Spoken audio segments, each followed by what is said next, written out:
but we should probably just go anyways. What did you think of this? Freaking awesome, right? I loved the story. The audiobook was miserable.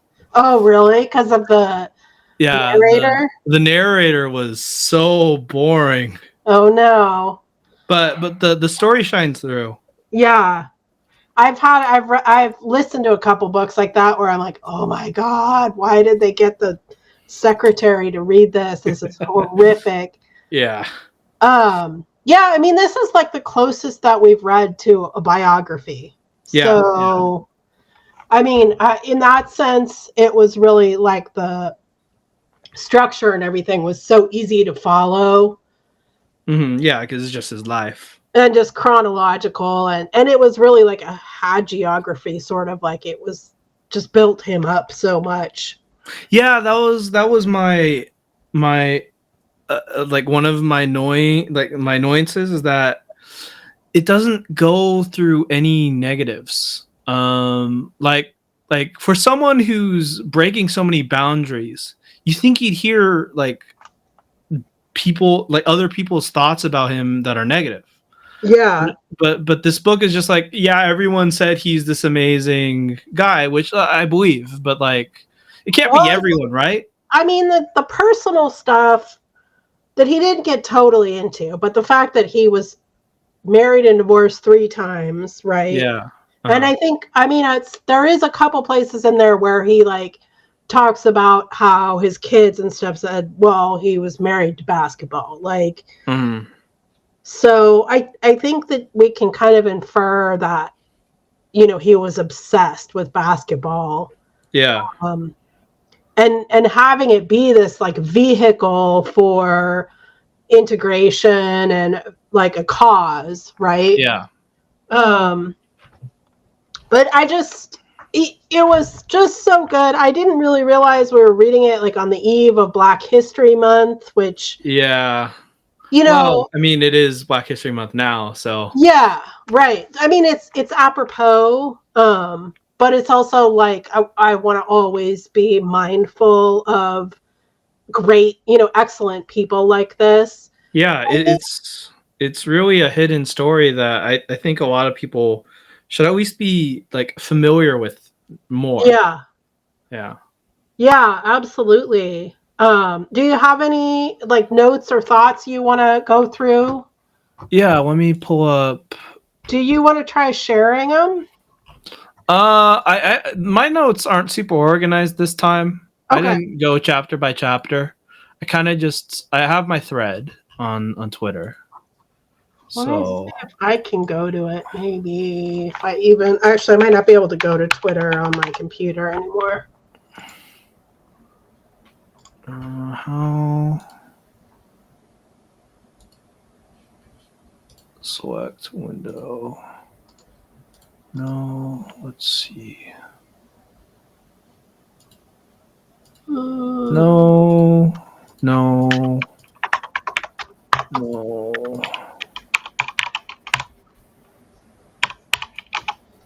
Okay. So, okay, I'm sharing.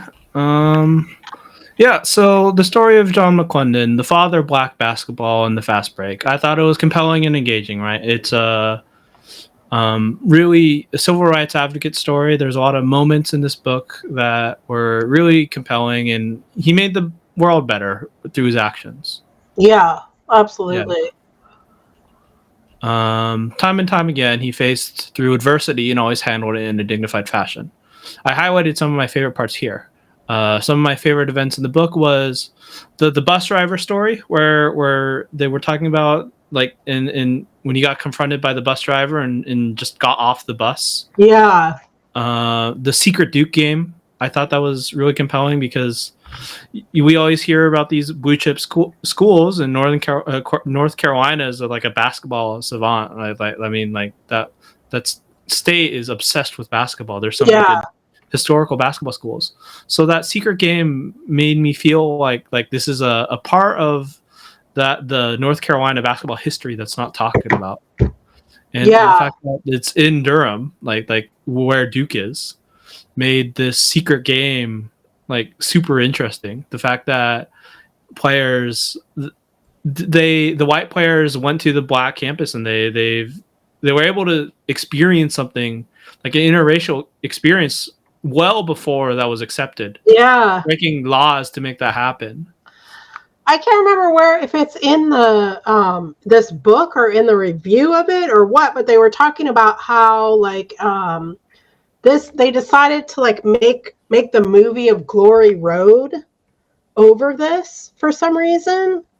And I don't remember where I read this, but it was kind of like reminding me in the book too how they're like, oh yeah, you can have like a team compete, but you get one team, you know? It's like, no, there's like so many stories, like why can't they all be spotlighted, you know? And but yeah, I definitely like the travel stuff. Yeah. The fact that they couldn't use the same hotels or the same restaurants or that like even the how they were talking about how the travel was like campus to campus. Yeah, they wouldn't stop. That's It's fucking crazy. And disturbing. Yeah. A few others. I really enjoyed the parts about the NAIA. Yeah. You went to Tennessee State and how they fought their way to the, the eligibility, the small campus, and then the second divisions, and then made the powerhouse in Tennessee and won 3 straight. Yeah. Through the fast break. It's like that's proof. It's he's a good coach. He's he's one of the most winningest in college basketball history. Yeah. And still to this day, which is crazy in itself, right? Like we take fast break, like I mentioned here. He revolutionized the game, not just off the court, but on it too. Like fast break is something we take for granted. But it was really revolutionary, and like I can't even imagine teams. I mean, we have teams that play fast, like are more fast break oriented, like the Lakers and our Kings a few years ago.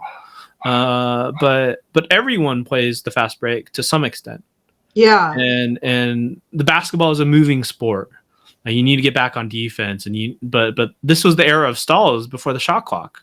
Yeah. Like, there was the game. He was like talking about how he was like, this game is memorable because it only scored like 26 points or something like that. I pulled that quote because it reminded me of the shot clock stuff in How to Watch Basketball Like a Genius. Yeah. Where he's talking about like it's this miserable experience to watch this basketball game, you know. And it's just such a contrast to hear, they were running fast break, like full spread offenses in the era of stall. Yeah. Yeah. Like that, truly revolutionary. And other moments, the Denver Rockets. I think the ABA, it's fun to read these books and see them interlink with another. Like you mentioned, the shot clock, and then the ABA comes back again. Like, it seems like all the ABA owners are just the worst people. Yes. But they're always portrayed like that. But that was one of my, like, it was frustrating. Like, it's understandable, but it's frustrating that the story isn't known precisely because, like, he broke through historic barriers, and it's a shame because he's not well known because he didn't break through enough barriers, right? Yeah. He didn't play any blue chip schools. He didn't coach professional. But I mean, he was an Olympic coach. He was a historic HBC coach, and he broke so many like color barriers. So many. Yeah. It's frustrating that his story isn't more well known because it's just so compelling and phenomenal. I agree. And there was so much history within the book that they didn't explore fully too. Like the Cleveland Pipers chapter, I was like, what in the what? Like an industrial league? It's weird. I actually did look it up.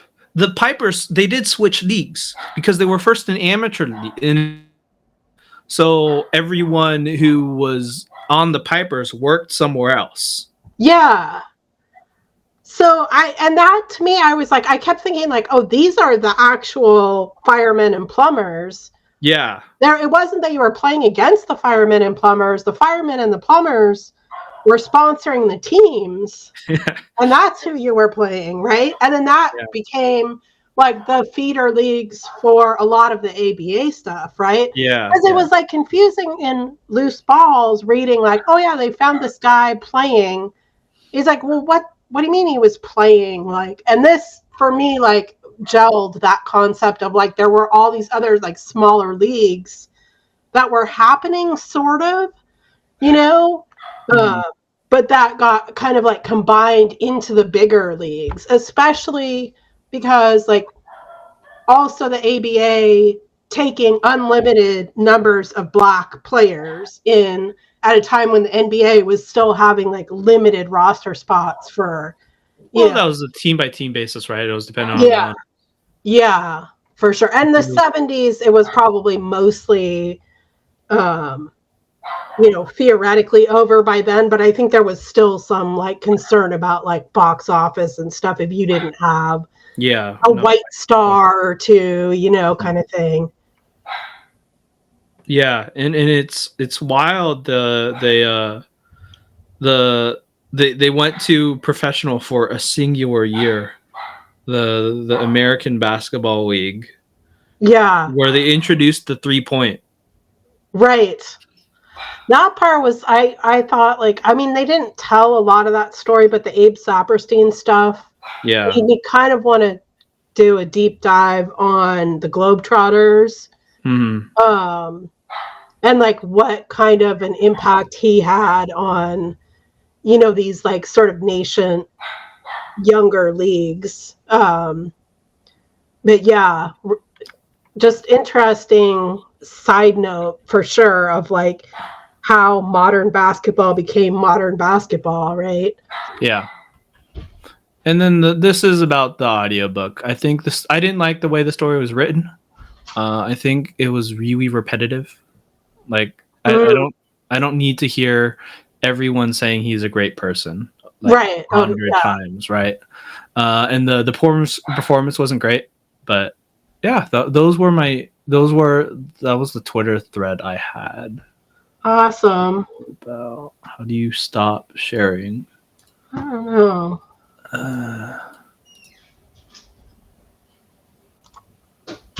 Did that do it? You can control. Yeah. So I mean, I picked out a lot of the same stuff. Sorry, I'm tabbed out for a second. Oops, I messed up. Let's see here. This is all the chapters. So I mean, one of the things that struck me too is like they give him all this credit for being like the first black man to do all of these things, but he was actually white, black, and Native American. Yeah. And they never mention I get not mentioning the white part, but the Native American part, like he must have been the first Native American to do many of these things too. Yeah. So anyways, I thought that was kind of a weird, like, that just kind of gets left off, but I guess it's like the, white dad, black mom, black baby scenario. Yeah. Mm-hmm. So anyways, and I found the stuff about the Rattlebone Hollow and like Hiawatha, Kansas. Like I could probably read like a whole book on that history of like that area and that migration of the Native Americans and stuff like that. I'm super into that kind of stuff. But for the purposes of this, I mean, it was just interesting, how he came to be in that area. And then how intentional his upbringing was, like his father, like telling his kids, like, you have to fight this. He obviously went into all of these things with the knowledge that he could use this sport to help change society, which is incredible.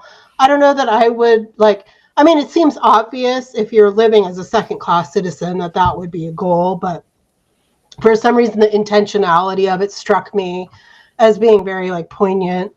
Mm-hmm. The University of Kansas, so the portrayal of Dr. Naismith was obviously very positive as well. Yeah. I think the swimming incident at Kansas was another one that like stood out to me. And then that they engaged in like where they were paying in student dues, but they weren't allowed to go to any of the dances or anything. Yeah. So they actually went to the dances and pushed, those kind of boundaries. And then the college project he did that proved that there was no differences physiologically between races that would like prevent them from competing against each other. I thought that was like a really interesting, groundwork, seminal project for this kind of idea that everyone can compete against everyone else. And then the weird, like the muscular Christianity thing. That was so weird. It was really creepy in a way. But like I get it, but the way they phrased it was like, wow. Yeah, it's very interesting. But I also see, like, I mean, it runs all the way through the whole book, right? He's like becomes this sort of like father figure coach to the players and expects them to stay off the weed and the wine and the women,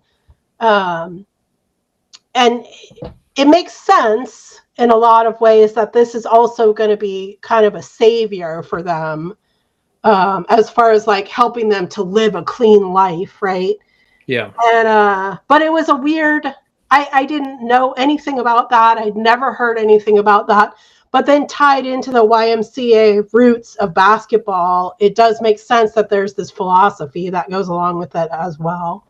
Yeah. I thought that was really interesting. And then, I mean, these are just timeline kind of. These are just the chapters. Which, like we've already kind of talked about to a certain extent. And then in the very, the prologue, I think, it has this list, and it's John was the first Black man to graduate with a degree in physical education from the University of Kansas, win 3 straight National Association of Intercollegiate NAIA national championships, integrate Kansas City hotels and restaurants during the tip-off, coach the Cleveland Pipers to an amateur, and then, like you said, they also turned pro, coach a U.S. All-Star team overseas, coach a now professional team, Cleveland Pipers in the American Basketball League. So I thought that was interesting that it was like amateur and then professional. Yeah.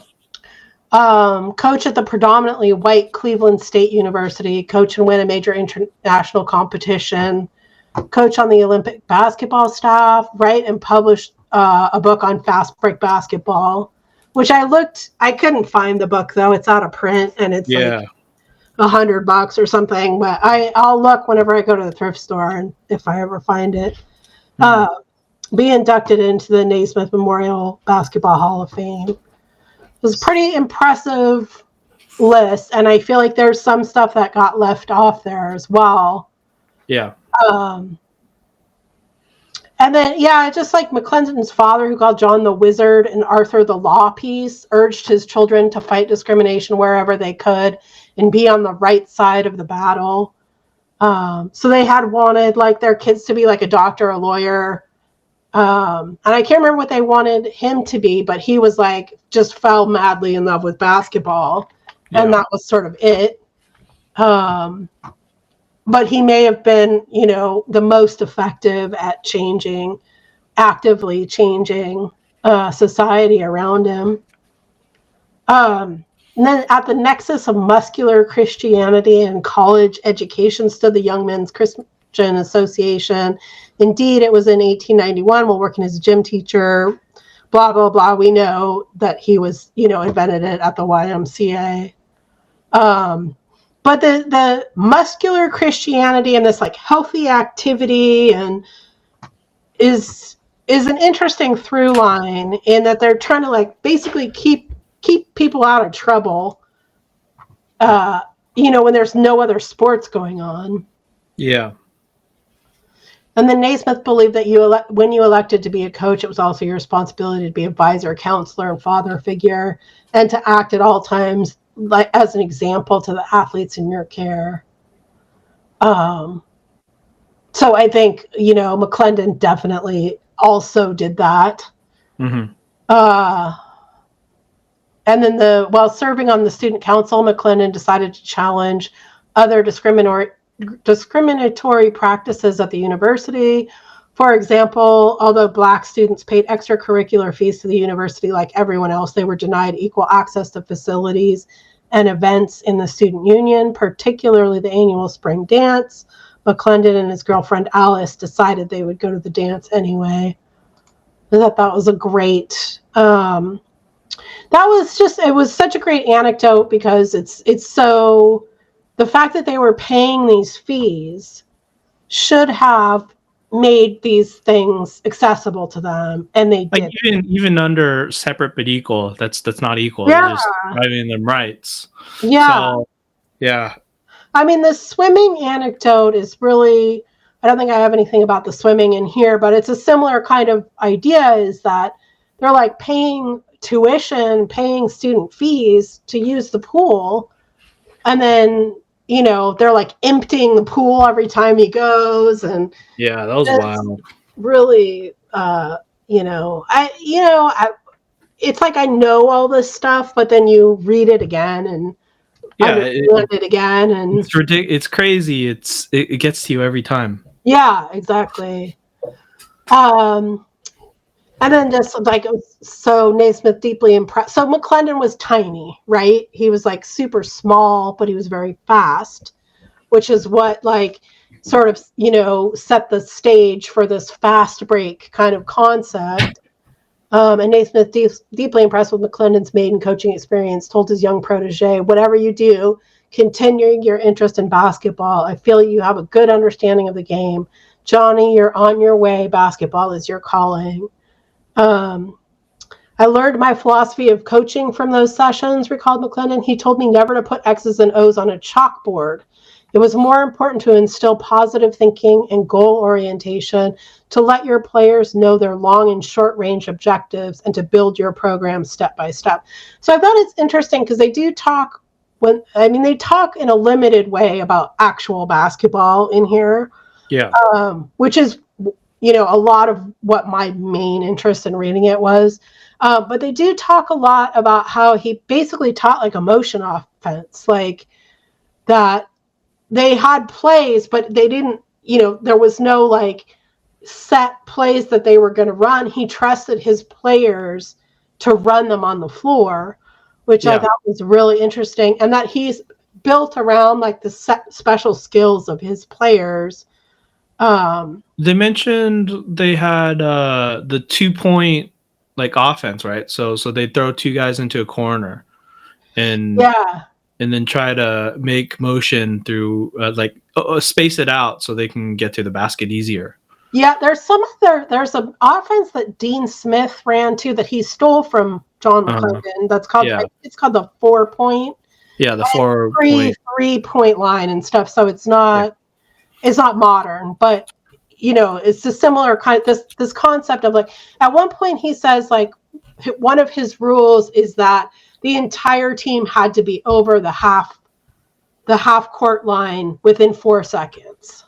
Mm-hmm. From one side of the court to the other, which is pretty freaking fast considering there was no, shot clock for a lot of this time.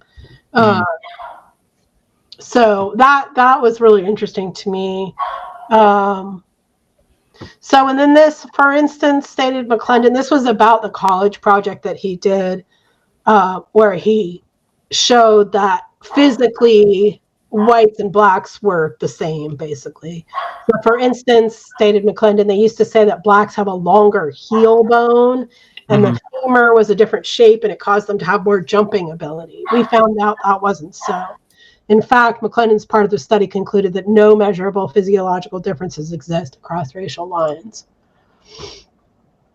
Coach McLendon brought a new seriousness to Black college basketball. His tenure at North Carolina College revolutionized the sport, commencing its trajectory upward to the elevated status it enjoys today. His philosophy was simple and direct. As a coach, he would work harder than his players would, and his players would work harder than all their opponents. He developed rote-grounded conditioning drills, complex plays, and a wide-ranging strategic philosophy. He was acutely aware early on in his career that a number of coaches and athletic directors had voiced the opinion that his undisciplined playground, street-style basketball had no place on a collegiate basketball floor. This was just not how the game was supposed to be played. And yet they won over and over and over again. They won so much. And it sounds like, I don't think I pulled anything about this either, but it sounds like it was so fun to watch. Like, that people were just absolutely loving going to these games and like watching how fast the action was. And mentioned both the NC State and the Texas A&I drew crowds really well. Yeah. There was the part about how they had the white only seating because they wanted white people also to start watching the game. Yes, integrated it eventually too. That was great. That was fascinating. So when part of it is like, I think there's this whole. I wish I knew more Black people, or I talked to more Black people. I don't really talk to any people. So yeah, I can relate. But I think there's this whole kind of like philosophy of like Black excellence that sort of in some ways like went out of style in the 60s. Like he talks about how the civil rights movement changes so much in the 1960s because like McLendon's like polite and he's going to act perfectly all the time. And he's going to make sure his guys act perfectly all the time. And he's like achieving this massive bar of like excellence to change things. And it did change things. But I think that the pushback on that is a lot of times like, why the fuck do we have to be so much better than everybody else? Yeah. You know what I mean? That's bullshit. And it is bullshit. But I don't think you can argue that the excellence and the innovation were a part of the success here, right? Yeah. So and the emphasis on conditioning that stood out for me. I think that's probably one thing where you think teams would try to get every edge, especially in the NBA, but they really don't in regards to conditioning. There's a lot of teams where they're not coached, and the conditioning isn't really an emphasis. And I can only really think of a few teams where conditioning is even a part of their game. Obviously, Miami is the one that comes to mind. There's like they're historically known for their conditioning. But I mean, I think in the Blood in the Garden that we just read, that's what they were talking about, right? Is that this was. I mean, this is essentially the same. This is heat culture. This is. Pat Riley's entire culture right here is this kind of idea that you can build people up into a team that's greater than its parts, right? Through conditioning and hard work. And so, yeah, I mean, I feel like there's a lot of things that were in here that have been carried on, right? That have been taken and used and carried on, including the fast break, obviously, and the read and react basketball. And like you said, I do think that there are teams that still rely on outworking other teams for sure. I have another set of slides. I probably did way too much. But he talks specifically about the conditioning. So contrary to its reputation explained in the book's introduction, this is his book that he wrote. It's the fast break basketball, fine something in fundamentals or something like that. So he explained in the book's introduction, the fast break is not an aimless, helter-skelter, run and shoot, fire horse fire horse game except in the appearance of its rapid, often demoralizing action. It is a planned attack with multiple applications. It is a designed offense which can be utilized in one or more of its several phases each time a team gains possession of the ball. McLendon argued that the breakaway from the stereotyped game of set offense first and fast break when you can to fast break first and set offense when you have to has added a new dimension to the game, which multiplies the coach's repertoire of scoring possibilities and, equally important, allows the use of limited ability personnel in important team play positions, a great morale factor. That was just such an incredible, quote there about everything, like that it can elevate limited ability personnel. And then this is absolutely the modern game, right? Set offense, fast break first and set offense when you have to. I mean, that reminds me of that Kings year with what was the coach? Dave. Yeah, Dave Yeager. Yeah. Where the whole game was just about trying to get fast break as much as possible. I loved that. and yeah, it's at the time and even still today, a lot of people think fast break is just physical ability, but isn't necessarily the case. Like there's thought and intentionality into it. Yeah, and I think for me, like part of what this clarified for me, this book actually clarified for me, is that the press defense is such a fundamental part of the fast break, right? Yeah. Because you're trying to turn them over, you're pressuring them so that they cannot get across court, so that they cannot fast break. And for some reason, I don't know why, that hadn't clicked as much with me, probably partially because that Dave Yeager team did not play very good defense. Yeah. But for him, the defense was such a monumental part of the entire thing. Yeah. And they always played full court press.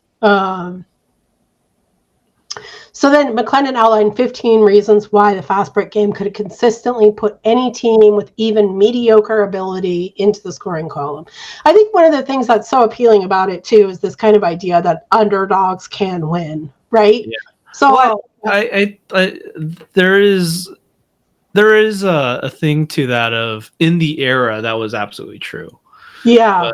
But like you can't, like it does. I think the part of using limited ability players is definitely important because you kind of have to go platoon, like full out change rosters because it's so intensive and physical that you just need bodies. Yeah. And that was one of the things that stood out to me with the Dave Yeager team. But I think some of these points don't stand when everyone's doing it. Right. Some of these only stand because the other team isn't fast breaking. Well, and I think some of it, he has one section where he talks about how, like you were talking about the platooning, where he had like the mighty mites who were like small and would just run the brakes off the other team. But then he would put in like the huge guys and so it would like be this really weird like set of bad matchups on either side, which I think to a certain extent, I mean, coaches do that today too, is try and exploit the matchups, but it's way more individual than trying to swap out like an entire team, I think nowadays the especially because I mean the small ball revolutionized. I mean the small ball was basically an attempt to get the best players on the court, right? And if your best players are small, then you play small ball. Right. I think nowadays there's an emphasis on trying to make sure your best talent is just on the court as much as possible. Yeah. And a lot of the platooning and stuff has gone away because of that. We won't be the small ball wasn't because of the small ball, right? so this clamping and this whatever the hand I don't remember the two teams would never fly now. Oh yeah, yes, right. I can't remember what the other the Mighty Mites, and there was another team that was. Yeah, no, and in Spaced I think Out, it was clampers, something like that. clampers, yeah. Yeah. In Spaced Out, he has a whole section where he talks about small ball and what is small ball, and he says it's like a misnomer because it's not that your entire team is smaller than the other team.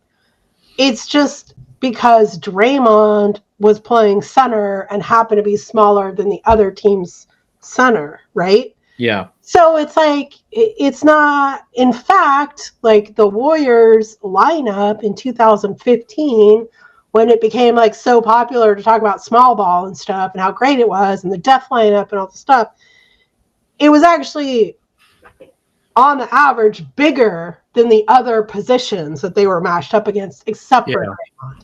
So, I mean, just to put that in there as like a footnote is some of these kind of like, things that we use to like categorize basketball are like groupthink, out to the nth degree, and like they take on different meanings than what they actually are.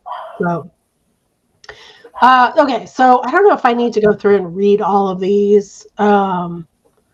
Just gloss through them. Yeah, I mean, it successfully employed players who have limited all-around talent, one or two special abilities, offsets the lack of sufficiently trained defensive personnel. Well, that's interesting. It can break an opposing team physically and decrease their advantage of skill and size. So you're doing that by using speed, right? Yeah. It is best answer to opponents who force your team to run, because you're going to run. It creates the need for excellent conditioning and health practices that ensure this status. It serves as a detector of physical unreadiness and physical limitation. It inspires teamwork basketball. It's so windy outside. My dogs are freaking out. You can hear yours is too. Yeah. It's the best game for consistent performance since it utilizes the close shooting attack in the optimum scoring area. It's an exciting that's probably outdated, right? Because there's the 3-point line now. It's an exciting, entertaining game to the player, coach, and spectator. It's the most versatile offense. It complements more defenses than any other offense. It's been used most successfully by many teams in all areas of competition, is a winner by record. So I thought those were pretty interesting. Oh, and then it allows for ease of team organization. It's a high-pressure offense designed to disorganize opposing team defense and limit opposing team offense. It is basic to continued preparedness for international competition. And then here's the condition. So superior conditioning, McLendon wrote, achieved through cross-country running, which precedes the season's opening by 3 to 4 weeks, is a must. Some games we plan to beat teams with better players by running them into errors and misjudgments solely caused by fast break-induced fatigue. Our team cannot admit fatigue as a factor in their own performance. It is non-existent as long as the desire to excel is uppermost in the player's mind. There's one thing that, like, for this year's Kings team, I feel like they are not as well conditioned as they were last year. And I don't know if that's true or not, but I just remember hearing about how hardcore the practices were last year. And then that Malik and De'Aaron have had so much trouble turning the ball over in late game situations. And I wonder, I think a lot of that has to do with the scramble defense that we're running. Is that we're really aggressive at moving and closing out. We move on our defense more than basically any other team. Yes. I don't think it's our conditioning thing. I think it's our defensive scheme wears us out.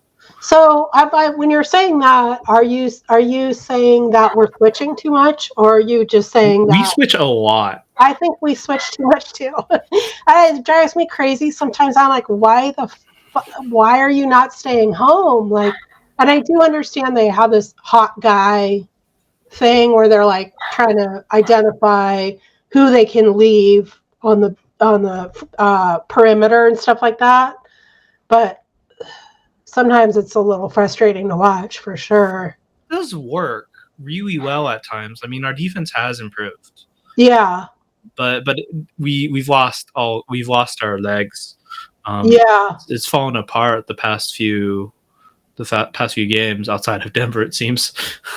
Yeah. No, I mean, I was really happy with this last game. I think it was super ugly. Like, I love the gritty, ugly wins. I mean, it's just like, yeah, for me, like that's been what's missing this season is like they haven't had that like Band-Aid moment where they like realize like, well, we're going to have to be, we're going to have to beat them. We're going to have to beat the refs.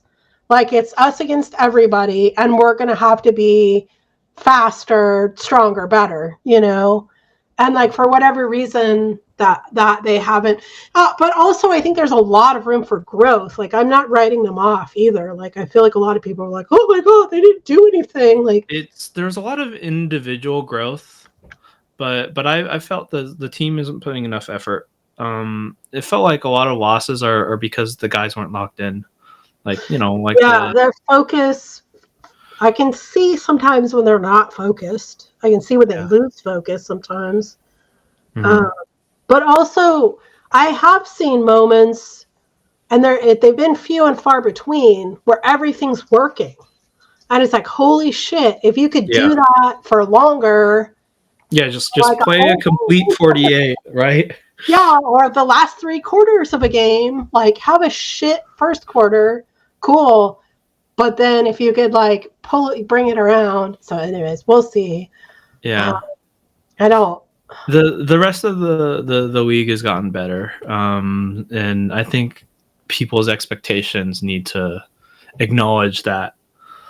I also think that they have adapted to what the Kings were doing last year really well. Like I think it's more a lot of teams are also doing motion offense. Yes. It's less about adapting and more just gotten more. I guess it is adapting, but they've gotten a lot more familiar with it. Not necessarily combating us. It's more common in the league. So, which is also, I guess, like part of my optimism. And I may sound like a total idiot in next month when they're out of the playoffs or whatever. But like Domas has been so fucking good. Like yeah. And to me, I feel like he has been facing a lot more double teams, a lot more people trying to disrupt his, the DHO, a lot more pressure on him specifically. Yeah. And I feel like he's just kind of found another gear. And if De'Aaron can like return to his super, power form, I feel like, they can have a really good. It has been weird that like right when like Kevin Huerter was slumping earlier this year, and then right when Kevin Huerter gets it back, his shot isn't ice cold and he's playing decent defense. Is that other guys like Fox start falling off and like Keegan's been a little cold lately. Like we haven't had a few games where the whole team is locked in. I don't, since I'm not on Twitter, like it's really weird, but I don't have the same, I'm not in the same conversations that I think tend to be groupthinky. And I know, but I do watch, like I'll watch James Ham and Kyle Madsen occasionally. Yeah. And I watch, oh boy. And I watch, D'Lo and KC and stuff. But I mean, there's been a lot of negativity this year. I think it's been frustrating just because, like, we get one good year and now they expect everything in the world. Yeah. That's been frustrating to me. I think I think most of the like Twitter, Reddit has just been negativity. So I don't think you're missing much. Well, I'm on Threads, so there's some there as well, but there's also a lot of positivity there. So I don't know. I mean, I have hope still, I guess is the long and the short of it. I see some beauty in the things they're doing, and sometimes I'm really surprised at especially what James Ham and Kyle talk about, and I'm like, why are you guys talking about Trey Lyles like he's a problem? Like, he's fucking awesome. He's been great. One of the most frustrating discussion this year has been the like, I do not understand why everyone was so obsessed with the post game like press box stuff. I don't know if you were locked. Yeah, there was a stretch of the season, like 4 or 5 games where Fox and Sabonis wouldn't go up to the oh yeah, and that's just, I feel like our media just stirs shit up sometimes. Well, and what's weird is, okay, so that was one thing I was going to say. So I go and I'll watch the post game just on YouTube sometimes, right? Yeah. And in the Denver, not the last Denver win, but the Denver win like 4 games ago. Yeah. De'Aaron was in his post game and he said, and he had like 15 points that game, right? But he had like a shit ton of deflections. Like, he had like 6 steals or something. And he kept saying in that post game, well, I'm just trying to figure out how to impact the game when I'm not scoring. And I kept thinking, well, why aren't you scoring? Like, because you're trying to get other guys off. And the only thing I could come to, and then in the games that came right after that, both of those games, he got nailed in the shoulder, like really hard. I think it's his right shoulder. Yeah. I could see him like wince, and I was like, he can't shoot. That's what it is. So that's my theory. But I totally understand why they would not say that out loud. Even if he's like working through that, because why would you give an opposing team that weapon to use, right? So anyways, that's my theory, and I think it's feeling better. That I think that's why he had such a great game this last Denver game. Like, yeah. I felt like he was back, and even in the Phoenix game, I was like, okay, this is De'Aaron. Like, I get it. It's coming back. So anyways, that's all theoretical. Yeah. Bullshit. That's what the Kings were. Yeah. let's get back to the book.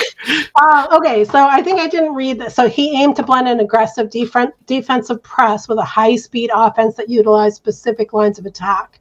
Furthermore, he stressed what seemed at the time a revolutionary idea, filling 3 lanes. This was like, please do this more, all NBA teams. I think our Kings are very good at filling the lane. That's one of our strengths. It drives me crazy when they shoot transition threes and nobody is in position to crash for the rebound. Like, you only have to be close enough to crash the top of the key, right? Because that's where long rebounds go majoritively. Like, yeah.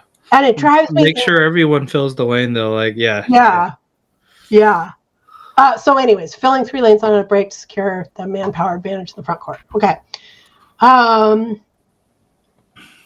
These black college teams performed on a shoestring budget, along with the hindrance and danger of segregation. Every athletic trip was viewed as campus to campus, particularly throughout the Deep South, where a routine stop at a gas station could lead to a racial confrontation and serious trouble.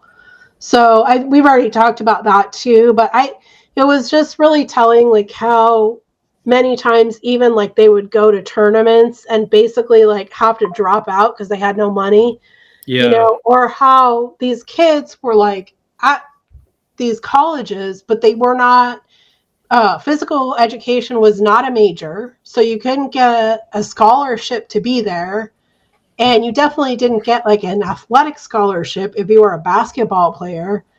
So that was like another thing that I view him as having innovated, where like physical education was looked on as a major, and where a lot of these schools could start bringing in students and offering them scholarships to participate in these programs. I think you could probably go further and argue, whether that's a good thing or a bad thing, all that kind of stuff. But opportunity is opportunity. And I mean, it's some of these kids were so just deep dirt poor. It's interesting. I mean, and I think like the other thing, in Pete Carrill's book, he talks a lot about what a pain in the ass recruiting is, and like how much it sucks to have to spend your time, trying to get guys to come and play, and like making them weird promises, and like figuring out how to navigate all the rules about it and stuff like that. And I thought that was an interesting part of this, is where they kind of talk about how like the Black community knew who he was, and all the different coaches had like a network where they would refer players to each other, to the point where even he would like refer Black players into white programs when they were trying to integrate. He would like identify players that could really fit into their programs, to start making that change. So I thought that was really interesting too. So obtaining racial respect and overcoming the obstacles of Jim Crow society became the guiding principles of the young coach's life, and he created opportunities to put these principles into action. This is a secret game team. This was a different integrated game, led to the first integrated game in our nation's capital.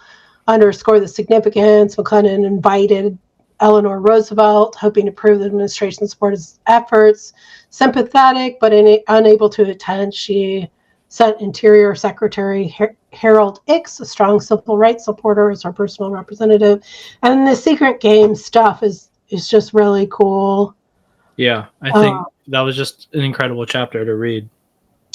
I mean, and I appreciated like how scary it must have been for them. Yeah. Like, they could have been arrested. Like, they could have been thrown in jail for doing that, and that they had the white team travel to them. And I've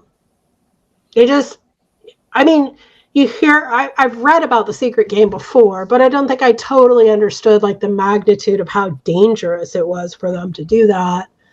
And how it talks about how quiet all the participants were about it until like 40 years later. Like, they still felt like they couldn't talk about it, even though it probably would have, made a big difference in promoting integration, to talk about them winning it. Yeah. Well, in the integration, the integrated game too. Like that was probably maybe more monumental at the time. Right. Well, and that the one at the Capitol was public. I think obviously the college tournaments that they were allowed to participate in were absolutely monumental, especially when they did so well in them, Yeah. See, basketball is a game, not a battle or a fight. Basketball is for the fun and enjoyment it produces, not to provoke bitterness and sorrow.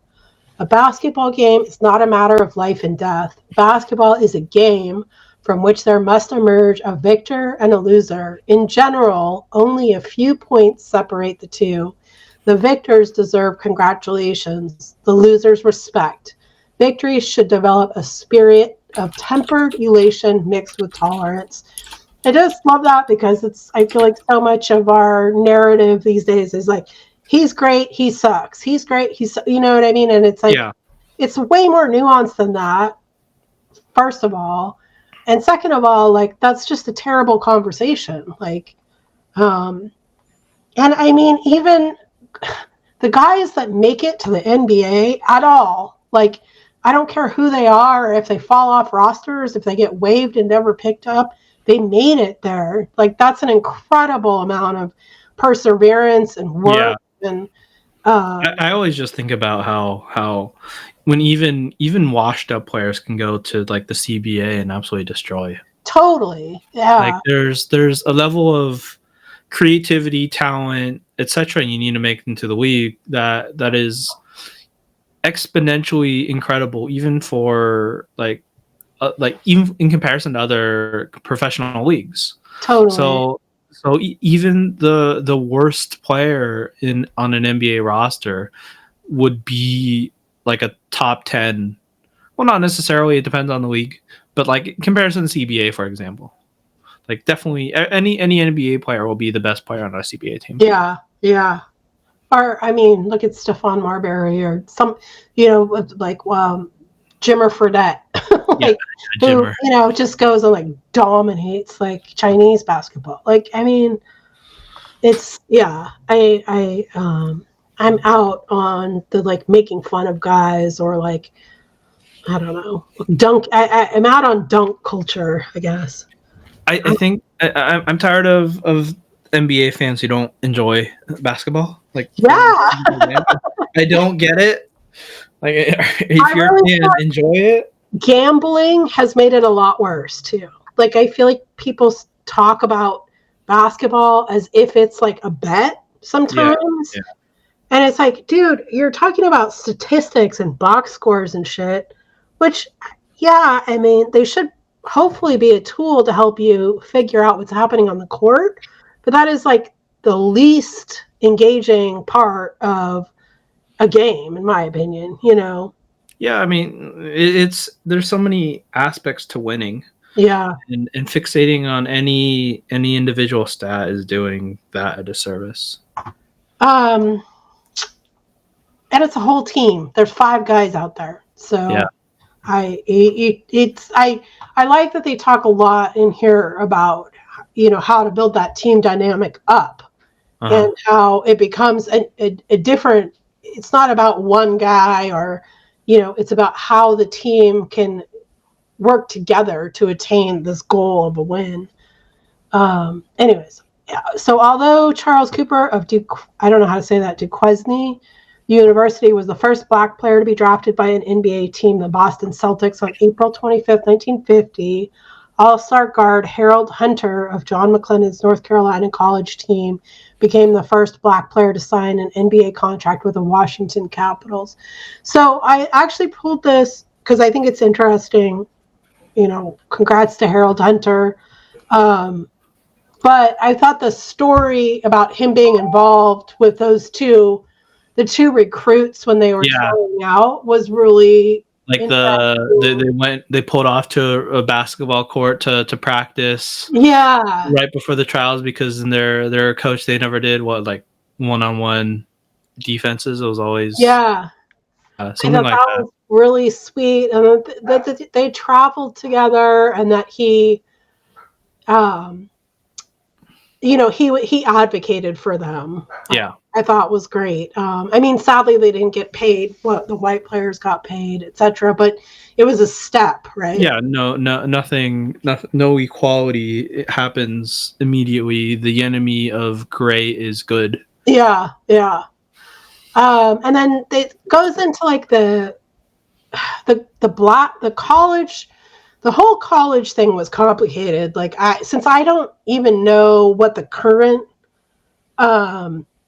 like conferences and stuff are, it was a little hard for me to follow all of it. And especially since a lot of it was like NIAEA or the blah blah, and I'm like, holy crap, what is all this stuff? But I think the gradual integration was really interesting. And then to me, it also made it seem like, wow, it's such close history. Like the fact that I think today at the All-Star, they were actually talking about one of his students is still a coach on one of the rosters in the NBA. Yeah. So it's like, it's only like 2 guys removed from the inventor of basketball. Like that's freaking crazy. And it's really cool and incredible. So McLendon's committee submitted a request the colored colleges of the U.S. be integrated into the national basketball program in such a way that there would be an opportunity to take part in the NCAA playoffs and tournament. Within weeks, 36 Black colleges had officially joined the organization. As a result, both the nature and the tempo of college basketball would be changed forever. So Keene and Davis put their considerable energies into recruiting superb athletes. Oh, this was about his like second stint as a college coach, I think, where he finally was like getting actual like good players. And the Tennessee A&I, they wanted to make like a superpower like school. And then Naismith taught me that if you're going to make some rules, you have to make them apply to your best player, or they're not worth anything. He stated a star player would have to accept the consequences for his actions. So I pulled that because that is something that we've heard over and over again. You hear it when people talk about pop all the time. And then also people, I think it's been, I don't know if Mike Brown has said it explicitly, but I know that like I've heard it a bunch in the post games, is that he's harder on Domas and De'Aaron than anybody else on the team, right? Yeah. Another lesson McLendon had learned from Dr. Naismith is that, that applied to Barnett was to support individuality as long as it wasn't a detriment to the team. Barnett was famous for his unorthodox trademark jump shots in which he tucked his legs under his body, looked at the hapless defender, and said with a sneer, "Too late, fall back, baby." And I thought that was funny, but also interesting because, as we know, like some of these, dribbling and jump shots and layups and slam dunks are all just innovations.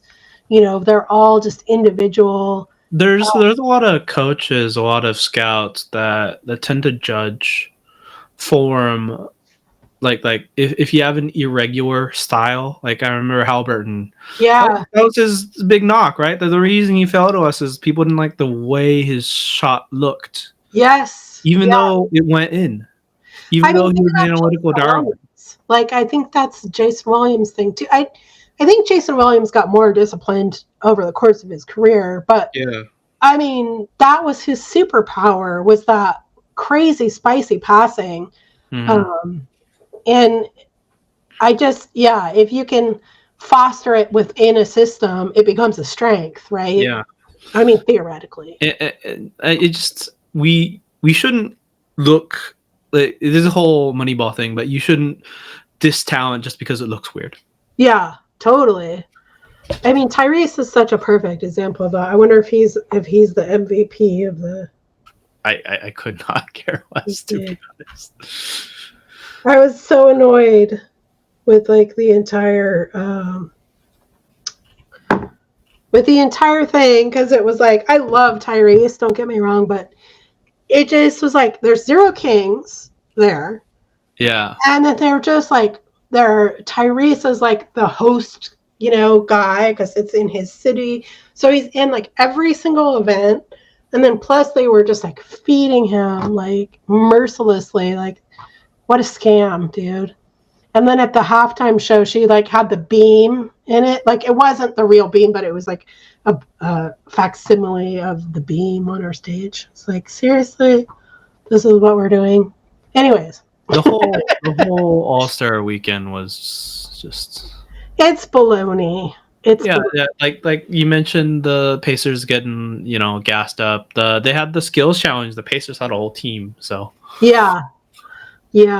I it's fine. I like the gimmicky stuff though. I like the rookie sophomore game because they had it like as like a mini tournament. What did you think of the court? The LED court. Yeah, I think it's so cool to be able to see stuff like that. I liked it. It was a little seizure-inducing, like mildly. It looked bad on the 3-point. Yes. Yeah. The green. If they stick to natural lighting and keep the court lit. Yeah. It's cool. But the celebrity game, they do all that weird like 4-point line and stuff too, which I actually like because I think it would be really unwatchable without some kind of gimmicks. Yeah. But anyways, they have to do something about the All-Star game. It's ridiculous. It's not watchable in my opinion. Well, the Okay. incentives are not there to make it a good game, so Yeah. they have the thing at the end, right? The where you have to score to set number of points at the end. I think they took that out now. Did I don't they? do that anymore, but I could be wrong because I don't know if it's over. Last year and they did that. Yeah. Let's see.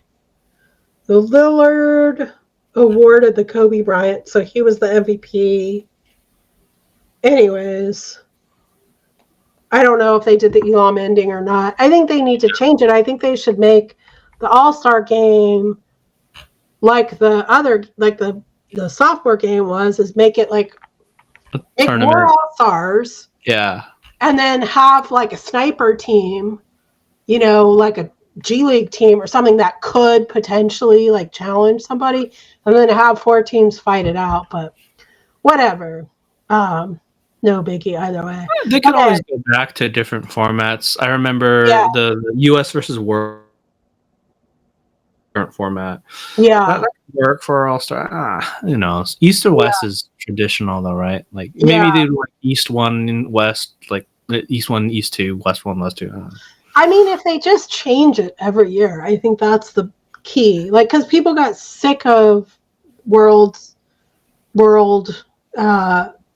home or whatever it is too, I think. Yeah. I mean, can you imagine like Jokic, Luka, who would be on the world team? That's crazy. Giannis. But I guess you'd still have Dame and Tyrese and yeah. So anyways, okay, so following both coaches' advice, in 1966, Scott became the first Black man to receive an athletic scholarship at UNC and play for legendary coach Dean Smith. So that was the student that John McLendon found for Dean Smith. Basically, when Dean Smith was trying to integrate his program at UNC, McLendon recruited Scott to be his first Black team member and who got in on scholarship too. And then the Olympic stuff, he was like so involved in the Olympic stuff. And when I went back to write my notes and like reread it, I didn't remember, but at the very beginning, he was actually with Naismith at the Olympics where the first basketball game was ever played. So he was on Naismith's staff for that game, which is pretty incredible. And then continued to be so involved in it, for years and years and years. Yeah. And then McLendon also coached the U.S. team in 1967 under 6 feet championships. I thought that was cool. Under 6 feet. McLendon became the first Black coach to be hired predominantly white at Cleveland State, which he tried to build the program up, but it sounds like it was complicated. And then this was the game you were talking about. I teach fast break basketball, and our team scored just 24 points. It was unbelievable. Yeah. The Cleveland State thing, the stadiums are always a disaster. They didn't have any facilities, so they couldn't recruit anyone, and they didn't have the PE major, so they couldn't do the like the students were struggling with courses. Yeah, the PE. So it's kind of a disaster. Yeah, although it sounds like he did build the program up, but it sounds like it was very frustrating. He made it better. Like he had one of the better records, but like impossible to work with. Totally. And then, John brought in our first scholarship players along with Bob Busby. He was instrumental in making physical education a major, which academically was a big help to many of these kids. So that was like very beginning of the book heavy, and this is my last slide. And it just talks about I forgot to put on here that he was like a Converse. He was in Converse for a little bit, and they had this whole bit about him being in Chicago and helping out kids there. And well, I thought that the shoe giveaway stuff was really cool, and that's something that they still do. So I They gave away all their like reject shoes for free. Yeah, or he would like find basketball camps.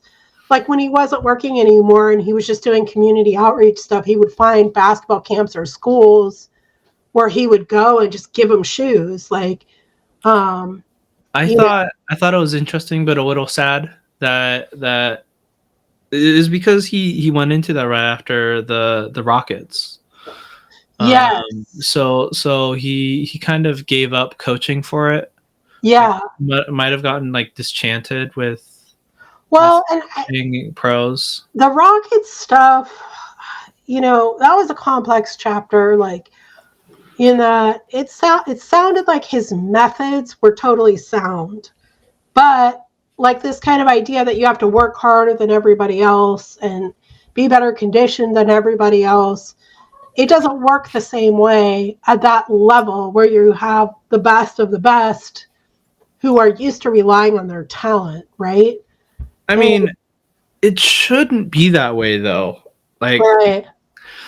Everyone should, if you truly believe in winning, you should try to get every edge. And it's just, guys have power. They have the no-cut contracts. They basically lied to them about the no-cut contracts, about the racial quotas. So it felt like the Rockets weren't in good faith, like trying to make it work. It was also really interesting that they talk about like how the schedule hurt him so much. Is that like their entire schedule was like they were on the road for like the whole first half of it. Yeah, and they were missing guys. Guys were hurt. They where they like got home, and once he was gone, they started winning, like using his same plays, his same system, the same. So it sounded like he got cheated a little out of that kind of opportunity. But still huge to get the first black coach in that kind of caliber of team. Yeah. And I mean, in a league that really was using a lot of his functionality, right? Yeah.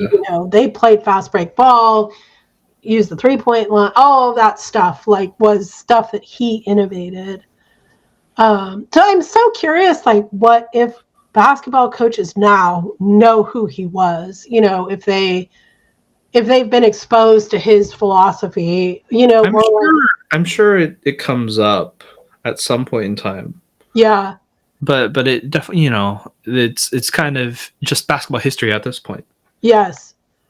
And then he taught a course. The course syllabus states this course examines the history of the African American athlete in the United States of America within the context of the social and political circumstances and conditions that existed during the various time periods of his life and achievements. We will study African American athletes in various sports while observing social and political phenomena that affected their role and development.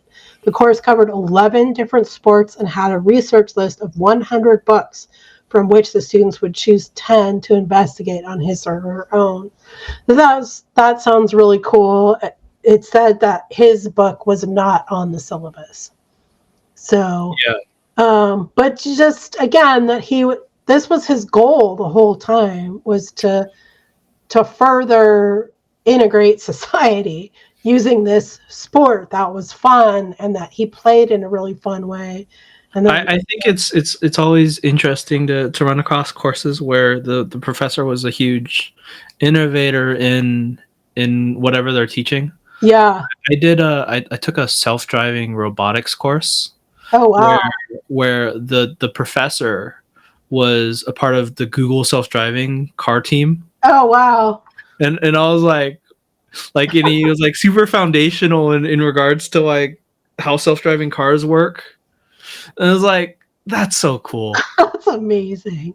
Yeah, that's so cool. So this is his poem that he wrote, the Ode to the Vanquished. I'm not going to read it, but I just thought it was interesting that he wrote a poem about the loser, right? About the person who doesn't win the game.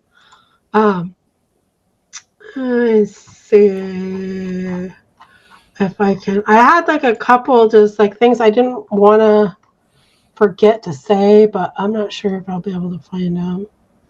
Oh yeah, Lucius Luke Jackson. Lucius, my ears picked up because he was in the book. He was one of the students that John McLendon had, and he died on one of the mornings that I was reading the book. I remember there was in one of the Kings Cavs game. Yeah, they were honoring John McLendon during halftime. Oh, neat. And I was like, wait, wait, that's so cool. I guess they're like hanging their jersey somewhere in the arena or something like that. Oh, that's so cool. Yeah. I mean, Lucius Jackson, in the book, I was like, oh, Luscious Jackson, because of the band. But anyways, this is his obituary. And this is a copy of his book right here. Mm-hmm. And then there's a bunch of really cool, Museum of Durham history has like a whole, display on him and stuff. So one of them I mentioned, which was that he was Native American. I thought this stuff there was a chapter where it talks about how civil rights advocacy changed so much. And I think it said that too. But I mean, I think he went out of style, Yeah. So I think that's a part of the reason why the story isn't more. I mean, I'm so glad that people are digging it back up and that it's on broadcasts and I really think the story isn't well known just because the things that so much of it is background. Yeah. Because he never got the proper opportunities. True. It's like even people always remember the Dean Smiths and all the blue chip schools. And that basically just stole shit from him. Yeah. I mean, and it's like in the pro ball is always obviously a huge part of basketball history that people pay attention to. But but there's more to basketball than just that, and I think his story got passed away because he never. I mean, he was a groundbreaking, but he didn't influence the part of the game people pay attention to. Well, and it's like in a limited regional stage. Yeah. Like I bet in Durham and North Carolina and Cleveland, more people definitely know who he is. Yeah.